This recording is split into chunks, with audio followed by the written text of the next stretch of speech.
Are you ready for some more amazing Christmas recipe? I have got you some of our favorites again for this video. I have got you 3 of our favorite dessert recipes and 3 of our favorite dip recipes. Something your family will absolutely enjoy. Hey friends, my name's Susan and welcome to my home. Today I've got you some of the best of what I love to make for the holiday season. I hope you give them a try, and I hope you enjoy them as much as we do. From my family to yours, Merry Christmas, and I hope you have a very festive New Year's. So come on, let's get our ponytails up, and let's get to cooking some holiday traditions. And we're doing a little bit more baking today. Southern pecan praline cake with butter sauce. I actually had a butter pecan cake I was going to make, and then saw Miss Valerie from Valerie Hargett making this one. And I like this recipe a lot better. It was a lot easier than the one I had, so I'm going to try it instead. I have got some butter pecan cake mix, some crushed pecans, some vegetable oil, some coconut pecan frosting, some water, 4 eggs, some sweetened concentrated milk, some chopped pecans, and some butter. These 3 things are going for the topping, and this is going for the actual cake. So let's get everything put together in a 9 by 13 baking dish that I have already greased. So it's ready to go. Oh, and the oven is preheating to 350. So let's get going. I'm going to go ahead and add in the cake mix into the bowl, the water into the bowl, the oil, the 4 eggs beaten, the 1 tub of coconut pecan frosting, which comes out kind of easy. Here we go. And now I'm going to whisk all this together until it gets nice and combined. And once all of the ingredients are well combined, which they look pretty good right now, I'm going to go ahead and add in the 1/2 cup of chopped pecans and get that mixed in also. Now that I've got everything mixed in together, I'm going to go ahead and pour it into the 9 by 13 baking dish, making sure I get all of the cake mix out of here.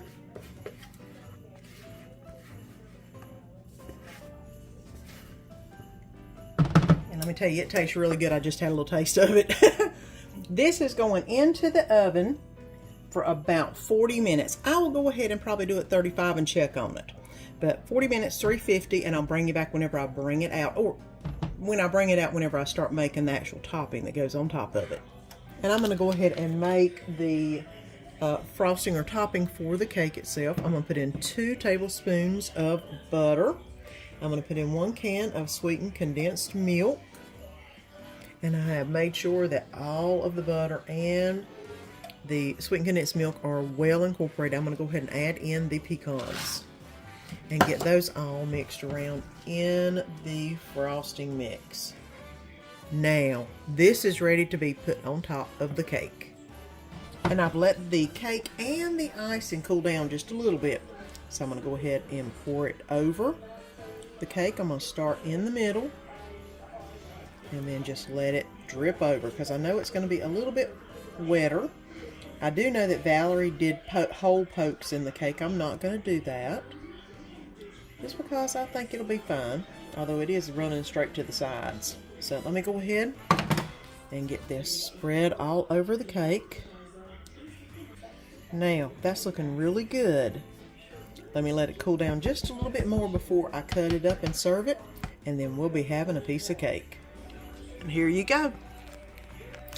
Pecan praline butter cake. And oh my gosh, it is falling apart, guys. It's so moist. This is so good. You've got to try it.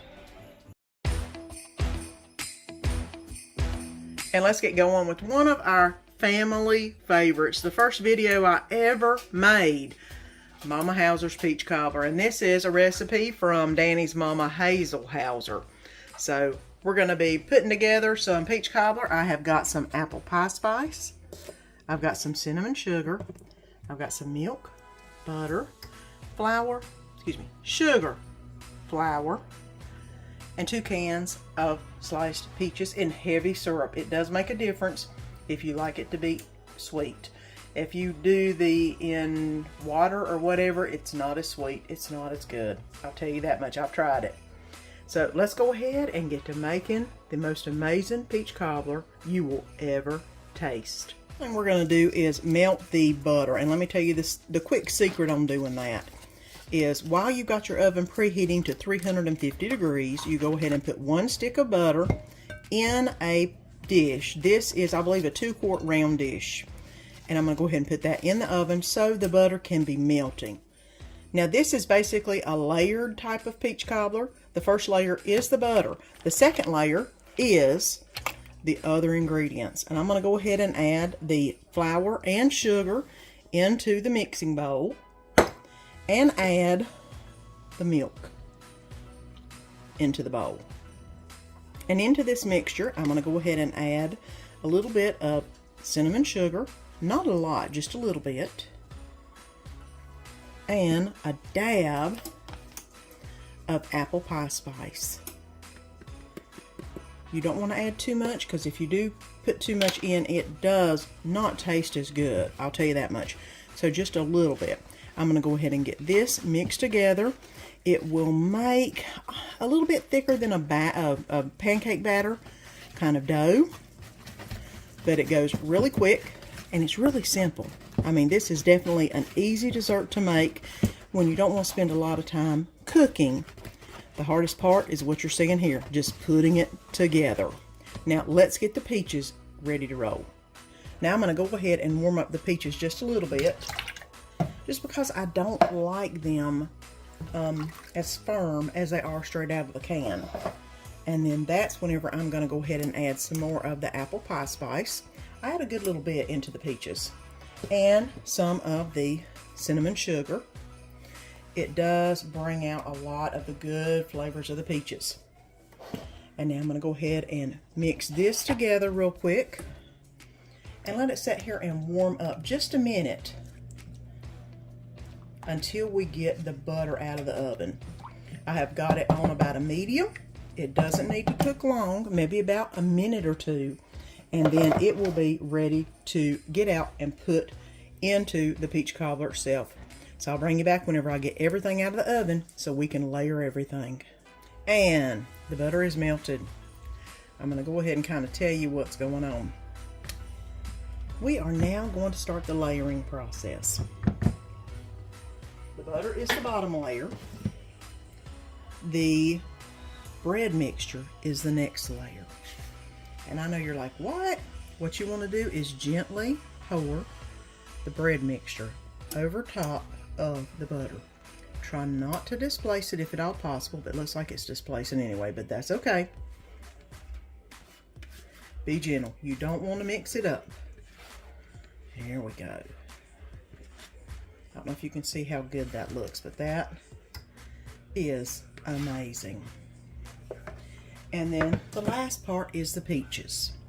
I basically let these boil real quick and then turn the heat off because I don't want it to cook the bread when I put it in. But there is something special about this.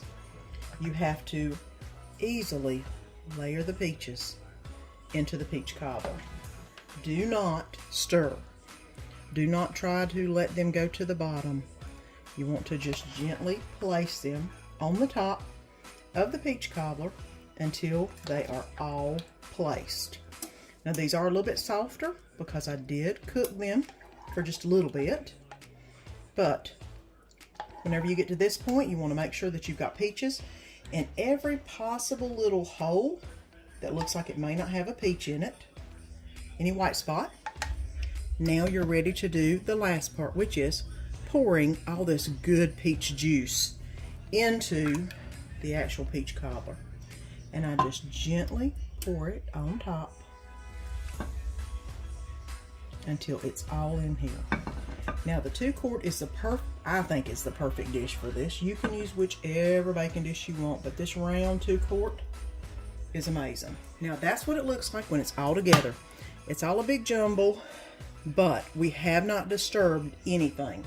This is going in the oven for 30 to 35 minutes, and I'll bring you back to show you what it looks like and what you do next, which is the secret to making it the best peach cobbler. Here is the peach cobbler. Let me pull it out for you. After 35 minutes, it's not very jiggly. It does need just a dab more browning on top. So what I'm going to do is turn the oven off and then leave it in here for about 5 more minutes. The top will get nice and brown all the way, and it's already pretty firm, so that's not a problem. But it's looking amazing right now. So let's put it back in for 5 more minutes. I turned the oven off. I left it in the oven for 5 minutes. Can you see how much browner it is? Now I'm going to let this completely cool. You could eat it while it's still warm, but it will be kind of hot and gooey and runny. It would be great with some cold ice cream on it, I'm sure. But the way we love to serve it up is to let it cool down at least just a little bit, and then put it on a plate. So I'm going to go ahead and let this cool down, and then we'll put it on the plate and show you the peach cobbler amazingness that's going to happen. I have let it cool down a little bit because Danny is biting into bits, wanting a piece of peach cobbler. So let me go ahead and get this scooped out into a bowl so he can have him some peach cobbler. Now I'm going to go ahead and dig in. I wanted y'all to see the crust is nice and crispy, and it's completely, not cooled completely, it's still warm. But you know, Danny's wanting some, so got to get him some goodness. I don't know if you can see all the goodness that's in there, but it is absolutely amazing. And I might as well get him a big bowl full because you know he loves peach cobbler. And there you go, peach cobbler.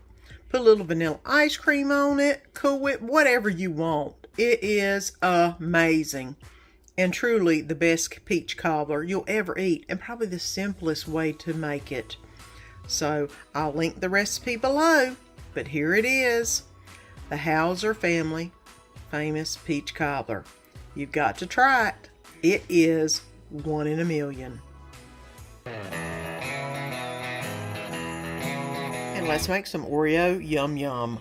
We need some crushed Oreos and some butter for the crust, cream cheese, vanilla extract, milk, some sugar, some more crushed Oreos for the creamy layer, and then of course for the chocolate pudding filling we just need chocolate pudding and some cold milk.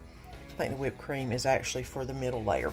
But let's go ahead and get all of this put together and into a bowl to make the Oreo Yum Yum.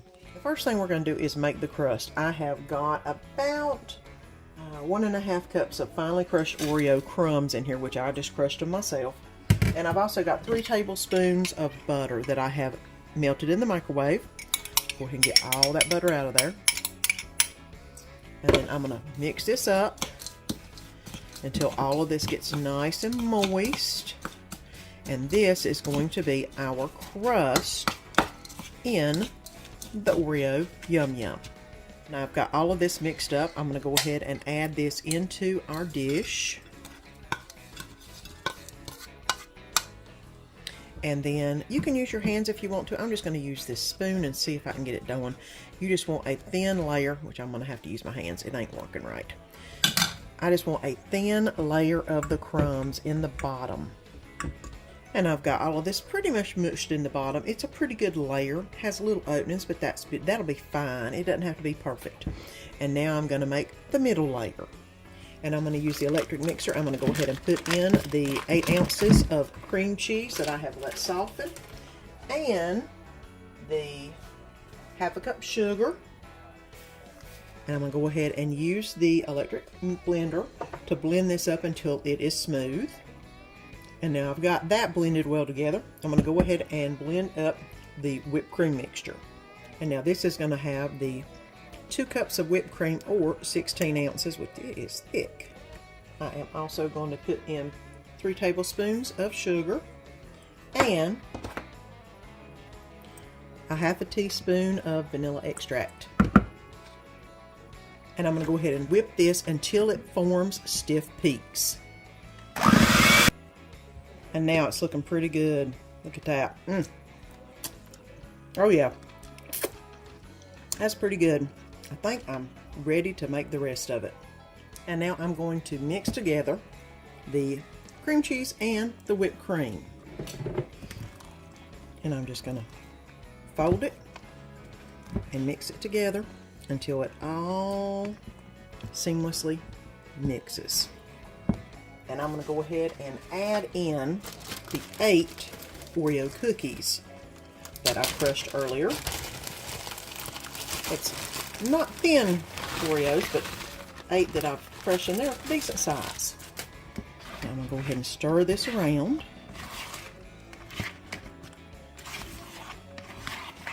Until it gets all incorporated,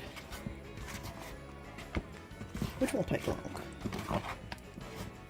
Now I'm going to pour in about half of the mixture over top of the Oreos crust, and then I'm going to try to spread it as good as I can. Now I'm going to put the rest of the mixture back in the fridge for just a minute while I finish up out here. And the last step, we're going to be putting in the chocolate instant pudding mix into a bowl along with the milk. And I'm going to go ahead and get this mixed up until it is completely combined. And once it gets completely mixed together and it'll start firming up, now it's time to pour it over what we've already made. And I've got the mixture which I put into the fridge, which is the crust layer and the cream cheese layer. I'm going to go ahead and put on the chocolate layer. It said to dollop it on in spoonfuls. And then you're going to gently smooth it out. Now we're down to the last thing we've got to do, and that is put the rest of the cream cheese mixture over top of this. And try not to disturb all the other layers, which I am again going to use a spatula and just pop this on top. It seems to do pretty good, just like this. Now I'm going to smooth this layer out just like I did the others. The last bit is to put some of the Oreo cookies on top for garnish, basically. And you can get your cute little pieces that look real cute and just pop them onto the top. And here you go. Oreo Yum Yum. And it is so good. I don't know if you can see all those layers, but look at that goodness. Oh, that is going to be awesome when we cut it into it. And here is the Oreo Yum Yum. I left it in the fridge overnight to let it nice and solidify. And now it's time to put some on the plate. And here you go, Oreo Yum Yum. It is so good. And if you don't want to do the whipped cream version, you can use Cool Whip instead. Make it even easier. So let's get to having some Oreo Yum Yum dessert. And here is my pineapple cream cheese spread or dip. So I've got a half a cup of the coconut flakes, which I have these sweetened coconut flakes. I've got pecans, a half a cup of chopped pecans and a fourth a cup of sugar. 2 8-ounce cubes of cream cheese, which I have brought to room temperature, and a can of crushed pineapple, which I am going to put into a drainer right here and let it drip drain. Okay, and as you can see, a lot of the pineapple juice has drained, and what I'm going to do is squeeze it in my hand and then put it into the bowl. So that way every bit of the juice is out, because you want as much of the juice out. You don't want a lot of it because it will make it too juicy, and it doesn't need to be juicy. It needs to be more solid. And there is all of the pineapple that I have juiced really good. I'm going to go ahead and add the 2 blocks of cream cheese. All right. Now let me get this all mixed up with the hand blender, and I'll show you how we add the rest of it. And I've blended it to where it's nice and blended. Now we are going to add the sugar and blend that in next. And the coconut flakes. And give those a good blend. The last thing you add in, you do not beat with the mixer, hand mixer. You put in the pecans and you put it in and blend it by hand, because the pecans will basically shred into little bits of dust if you do it with the hand mixer. And a lot of people ask me about this because it is so good. You need to let this sit overnight in the fridge and marinate, so it will be amazing. So let's put this in a Ziploc bag and let it marinate overnight. Okay, and here is the pineapple dip. It is served best with multigrain club crackers. It just has a better taste with them. I can't explain it, but it just goes best with them. Look at that. So good. It is sweet, but not overly sweet. This pineapple dip is truly amazing. You've got to give it a try. Your family will absolutely love it. Let's get going on the spinach dip. And this is a recipe that I use every time. It is so good. You get the Knorr's vegetable recipe, which looks like this. And I think the spinach dip recipe is actually on the back. Right there it is. But this is the one I use at all of my holiday functions and Easter and get-togethers. Whenever somebody wants me to bring spinach dip, this is what I do. I like to use a block of spinach like this. It's 10 ounces. And I basically get it in the frozen food section. And then what I do is I get a drainer and I put a rag or something over it. If you had cheesecloth, that would be great. I don't have any, so I've always just used a rag. I unwrap the spinach and then put the spinach into the drainer, and it's going to come out in a big cube, and it's not going to look that great. But now the next thing is to get hot water and run over the spinach. And I'm going to turn it down just a little bit. And then what will happen is it will defrost while it's in this rag. The rag will help catch all the spinach, any of the extra water, and any frozen bits will fall to the bottom. And then you'll be able to wring it out to use it in your spinach dip. And I mean wring it good. Let me go ahead and work on getting this defrosted, just like this. And then I'll come back and show you what it looks like once all of this has melted. Now, you want to take your rag with the spinach in the bottom and just open it, invert it into the bowl. Make sure you get as much of it in there as you can.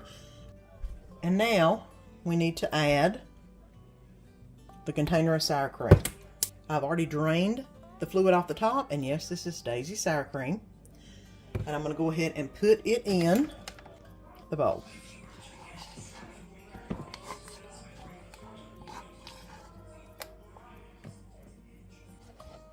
Okay. And I forgot to say that was 16 ounces of sour cream.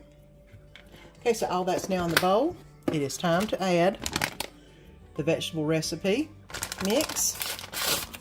Go ahead and add that in. And now we need to add 1 cup of mayonnaise. And I have a cup of mayonnaise that I'm going to be adding in. And now everything is in. So all I need to do is stir very vigorously. Hopefully this spatula will do what I need it to do, because it does get on the sides really well. And I want to make sure that I get down in there where all the spinach is and get it well incorporated into the rest of the mix. See how it's got almost no green in it? That means it's well incorporated. And do that a couple times to make sure if there's any on the bottom that didn't get into the mix, it came up and got incorporated. Now the next thing you need to do is put this in the refrigerator overnight and just let it marinate, because it does need 1 night in the fridge. It's not as good right after you mix it. It is so much better the next day. So let's put this in a bag and get this in the fridge. And here is the spinach dip. So good. These go best with Ritz type crackers, whether it's Ritz name brand or Ritz kind. And you just dip it. Isn't that awesome looking? Look at that. Love it. Now let's get going on the sausage dip. The third dip of the 3 dips. You'll need 1 pound of sausage, whether it be hot, mild, whatever you like. I like hot, just because I like a lot of spice in mine. 8 ounce of cream cheese. And then 1 can of Rotel. Now, you know I like the Mexican style. That's just what I like. But what you'll do is you'll fry up the sausage. Don't need to drain it. And you'll just add these 2 to it. And it makes a wonderful sausage dip. So let's get to going on the sausage dip. Right there is the sausage. I've browned it up. And the little man smelt it. He had to come in here and check it out. The next thing I'm going to do is add the cream cheese in, and I am going to basically pop it off like this. That way it's in smaller cubes and it will melt down easier. Alright, got the cream cheese in there. Now once this heats up just a little bit, I will add the Rotel. The cream cheese is starting to get melted down. I'm going to add the Rotel. Rotel Mexican, because that is my favorite Rotel. You can add it to just about anything you could add tomatoes to. Not everything, but just about anything. Makes it awesome. And here we go. And you see it kind of turns a pinkish kind of color? That's about right. I'm going to leave it on warm for just a few minutes to let it keep melting together. And then we'll be ready to eat some sausage dip. Now you can eat this with tortilla chips or crackers, but I love tortilla chips. It's just so good. Now, let's get down here. Look at that dip. That is so good. And all you gotta do is just get a little bit up. And then, ooh, look at that. That is awesome. Another must-try dip. So good. You definitely will enjoy it. I hope you enjoyed those holiday recipes. All of my videos of holiday recipes, they're all so amazing. And if you did give them a try, please let me know. Leave me a comment down below. Let me know if you tried them or where you're watching this from. And don't forget to press that little button down below and subscribe. Don't forget to press the all and the bell notification so you don't miss any of my upcoming videos. And all the recipes, of course, are down in the description below. If you have any problems finding them, just let me know and I'll help you find them. Until next time, see you then.